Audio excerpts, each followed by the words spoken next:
The tension at our family's Sunday dinner table was thick enough to cut with a knife.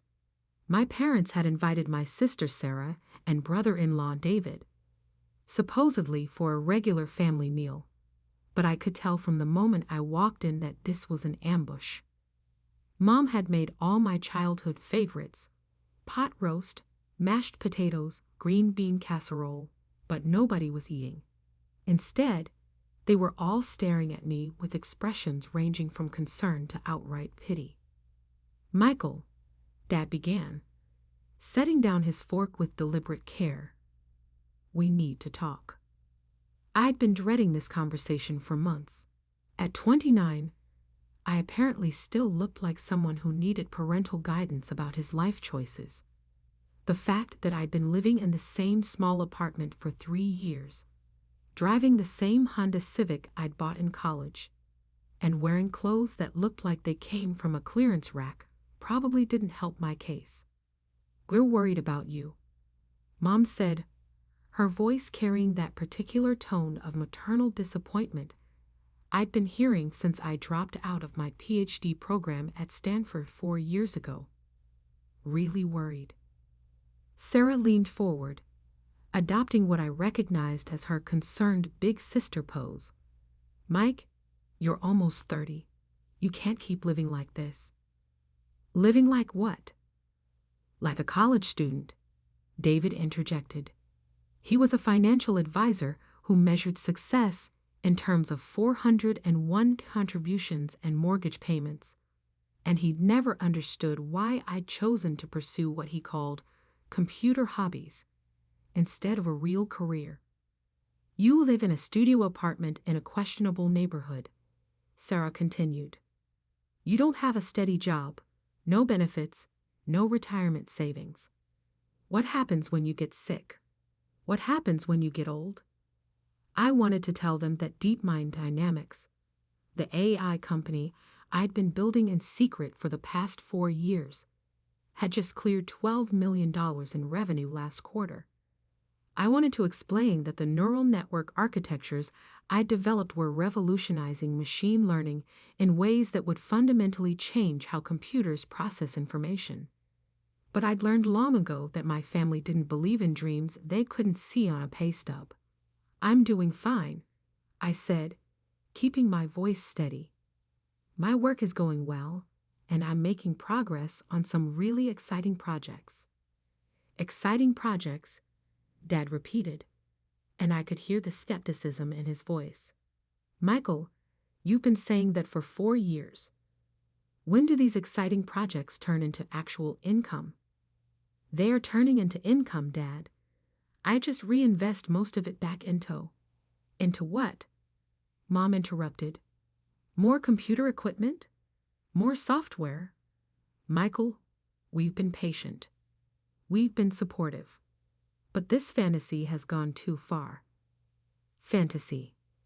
4 years of 18-hour days, breakthrough algorithms, and patent applications that would reshape artificial intelligence, and they called it a fantasy. "We're here to fix your life," Mom declared, and I could see she'd been preparing this speech. "Because someone has to intervene before you waste any more of your potential." "Fix my life?" I repeated. "David has a friend at his firm," Sarah announced, producing a business card. "They're looking for someone with your technical background. The pay is $65,000 to start, full benefits, clear advancement path." $65,000. Last month alone, DeepMind Dynamics had generated over $4 million in licensing fees from our computer vision algorithms. "It's a good opportunity," David added. "Financial planning software development. You'd be using your programming skills in a practical way, helping people manage their money." "And there's more," Mom said, pulling out what looked like apartment listings. Sarah found some nice places closer to our neighborhood. Nothing fancy, but clean and safe. We could help with the security deposit. I stared at the listings. 1-bedroom apartments in suburban complexes, The kind of places where people lived when they'd given up on their dreams and settled for comfortable mediocrity. "We just want what's best for you," Sarah said, reaching across the table to squeeze my hand. "We want you to have stability, security, a normal life." "What if I don't want a normal life?" "Everyone wants a normal life, Michael," Dad said firmly. "The people who say they don't are usually the ones who can't achieve it." "But what if I told you that I am achieving something? What if I told you that my work is actually more successful than you think?" "Then I'd ask you to show me bank statements," David said bluntly. "Show me a salary. Show me proof that this computer thing is actually working out for you." The computer thing.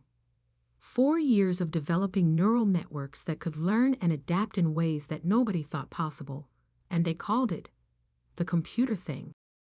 "Look around you, Mike," Sarah said, gesturing at my appearance. "Look at how you're living. These aren't the signs of success." It was true that I lived modestly. The studio apartment cost $800 a month instead of $3,000, which meant I could afford better servers and development equipment. The old Honda got me where I needed to go reliably and cost a fraction of what I could have spent on a luxury car.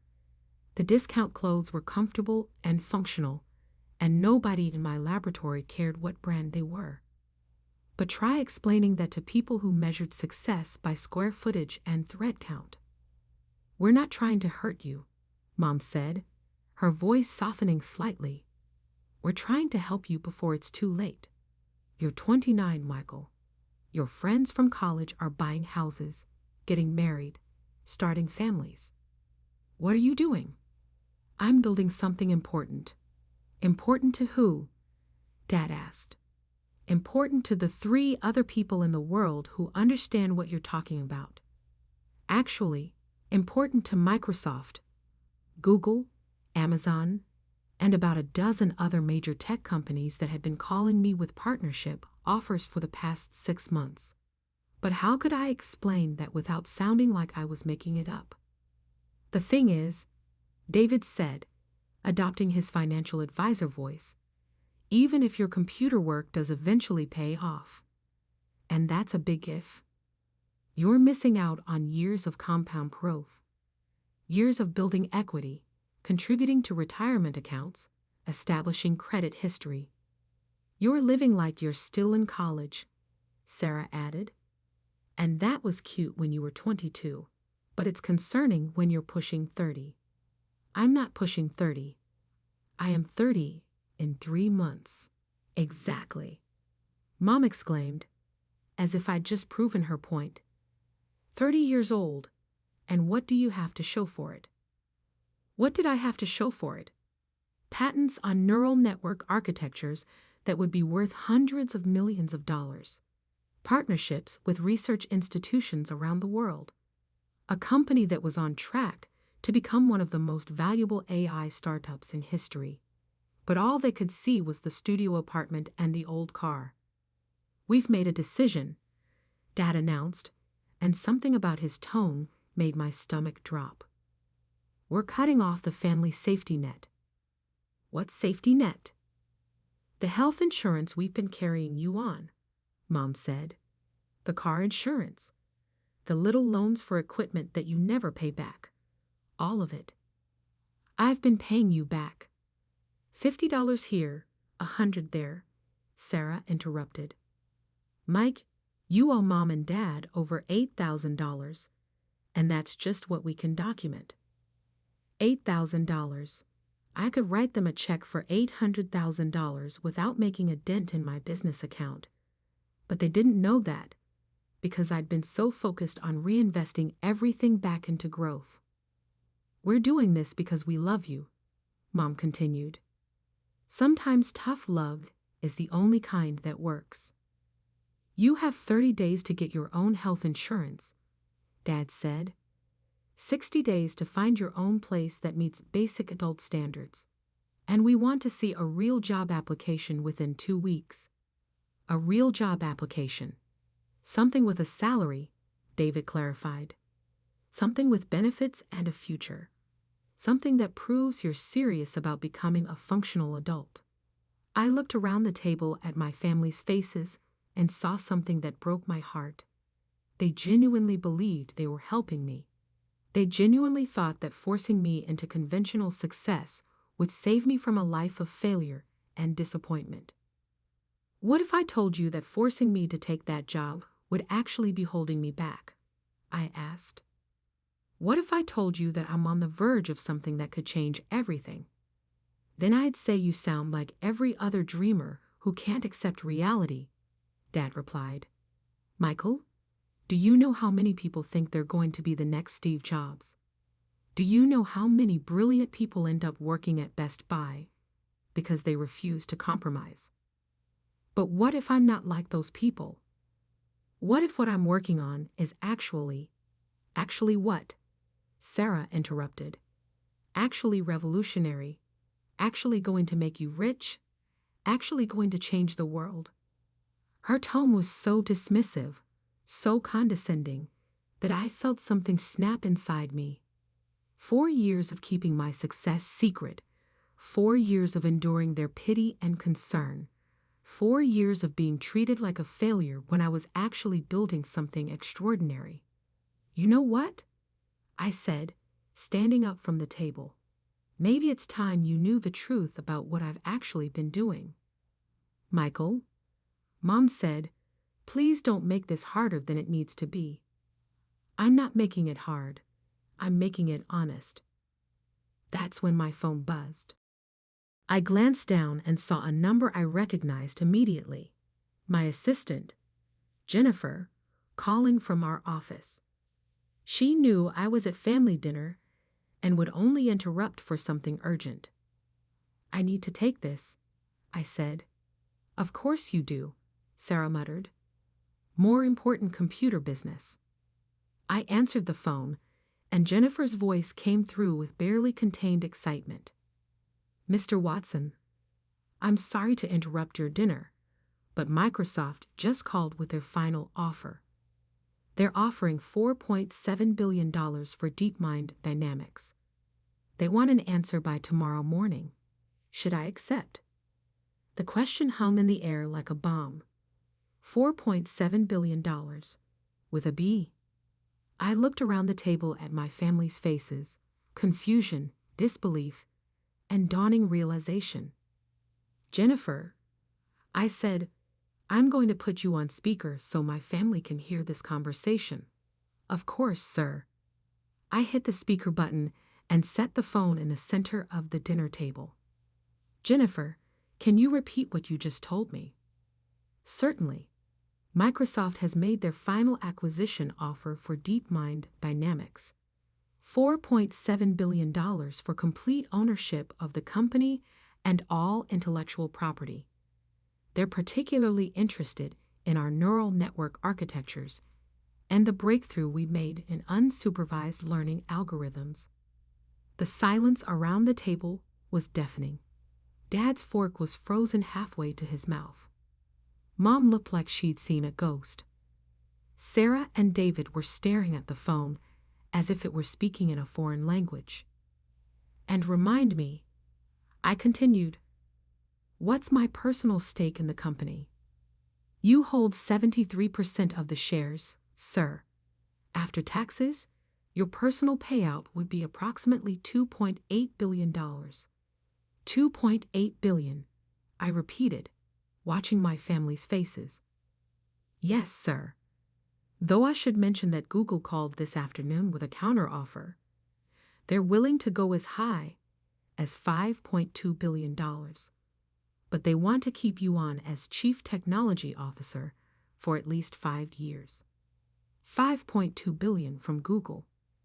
That's correct. And Amazon has requested a meeting for next week. They're apparently very interested in our natural language processing applications. I could hear David's breathing getting shallow. Sarah looked like she might faint. Jennifer, what's the current monthly revenue for DeepMind Dynamics? Last month we hit $4.3 million in licensing fees and consulting contracts. This month, We're projected to reach $5.1 million. The growth curve has been exponential since we launched the commercial applications of your neural network research. And our employee count? We're at 127 full-time researchers and engineers, sir, plus about 40 contractors working on various projects. We're actually having trouble finding office space for all the new hires. Mom was staring at me like I was a complete stranger. One more question, Jennifer. What's the current value of our patent portfolio? The legal team estimates somewhere between $800 million and $1.2 billion, independent of the company valuation. Your breakthrough in adaptive learning algorithms alone is worth several hundred million in licensing potential. Thank you, Jennifer. I'll call you back in an hour with my decision on the Microsoft offer. Of course, sir. Enjoy your family dinner. I hung up the phone and looked around the table. The silence stretched on for what felt like minutes. Finally, Dad cleared his throat. Michael, is this real? As real as the studio apartment and the 10-year-old Honda, I said quietly. You're worth almost $3 billion, Sarah whispered. If I accept the Microsoft offer, yes. If I take the Google deal, it would be closer to $3.8 billion. But you live like, she gestured helplessly, like someone who's been reinvesting every dollar back into building something extraordinary instead of spending it on luxury apartments and expensive cars. David was shaking his head slowly. I don't understand. How is this possible? It's possible because 4 years ago, I developed a new type of neural network that can learn and adapt in ways nobody thought achievable. It's possible because I've been working 18-hour days to turn that breakthrough into applications that are revolutionizing artificial intelligence. But why didn't you tell us? Mom asked, and I could hear tears in her voice. That was the question I'd been dreading. How do you explain to your family that you didn't trust them with your dreams because they'd spent years dismissing those dreams as fantasies? Because every time I tried to explain what I was working on, you told me to be more realistic. Every time I mentioned the potential applications, you suggested I get a job in financial planning software instead. But we didn't know, she protested. I tried to tell you, multiple times. But breakthrough AI research doesn't look like conventional success. It doesn't come with a steady paycheck or traditional benefits or clear advancement paths. You could have given us some hint, Sarah said. I did give you hints. I told you my work was going well. I told you I was making progress on exciting projects.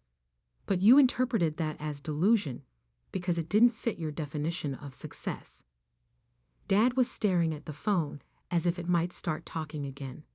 Michael, I don't know what to say. You could start by not calling it the computer thing anymore. That got a weak laugh from Sarah. Fair enough. But Mike, why live like you're broke when you're worth billions? Because I'm not worth billions. DeepMind Dynamics is worth billions. I just happen to own most of it. And I live modestly because every dollar I don't spend on myself is a dollar I can invest in research that might change the world. Change the world how? David asked. And for the first time, he sounded genuinely curious, rather than skeptical. Our neural networks are being used to develop new treatments for Alzheimer's disease. They're helping autonomous vehicles navigate complex environments safely. They're improving speech recognition for people with disabilities. They're solving problems that human programmers couldn't crack in decades. And Microsoft wants to buy all of that for $4.7 billion. Mom asked. Microsoft wants to integrate our technology into their cloud computing platform. Google wants to use it for search and voice recognition. Amazon wants it for logistics and warehouse automation. Pretty much every major tech company wants access to what we've built. The room fell silent again as they processed this information. So what are you going to do? Sarah asked finally. I'm not sure yet. The money is tempting, but I'm not sure I want to give up control of the research. If I sell to Microsoft, I become very rich, but I lose the ability to direct how the technology gets used. If you don't sell, David said, you stay in control, but you're turning down almost $3 billion. It's not about the money, David. It's about the impact. I didn't spend 4 years developing this technology so I could buy a mansion and a yacht. I developed it because I believe artificial intelligence can solve problems that make people's lives better. But you could take the money and start another company, Sarah suggested. I could keep building this company and see how far we can take it. Mom was crying now, tears streaming down her face as she looked at me. Michael, I'm so sorry. I'm sorry for not believing in you. I'm sorry for thinking you were wasting your life.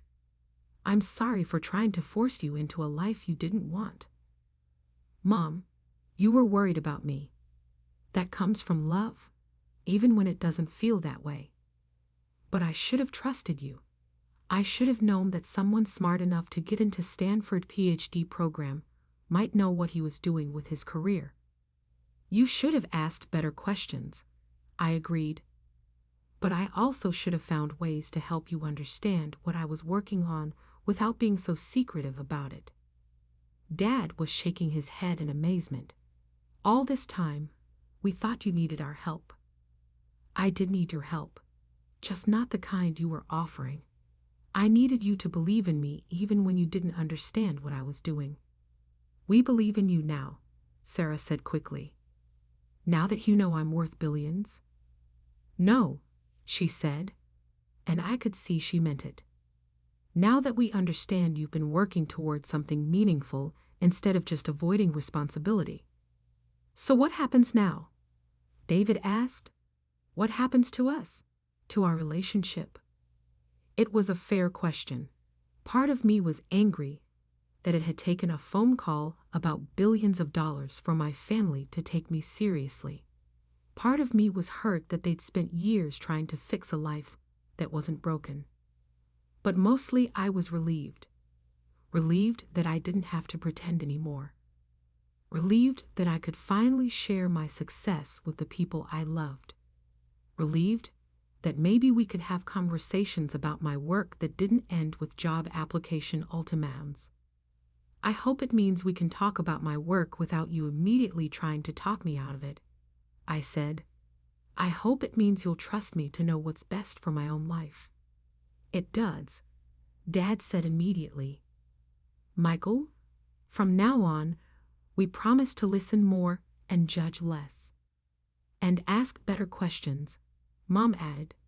Questions about your research and your goals, not just about your salary and benefits. And maybe, Sarah said with a small smile, we can stop calling it the computer thing. That would be nice. My phone buzzed with a text message. Jennifer, asking if I needed any additional information before making my decision about the acquisition offer. I should probably call her back, I said.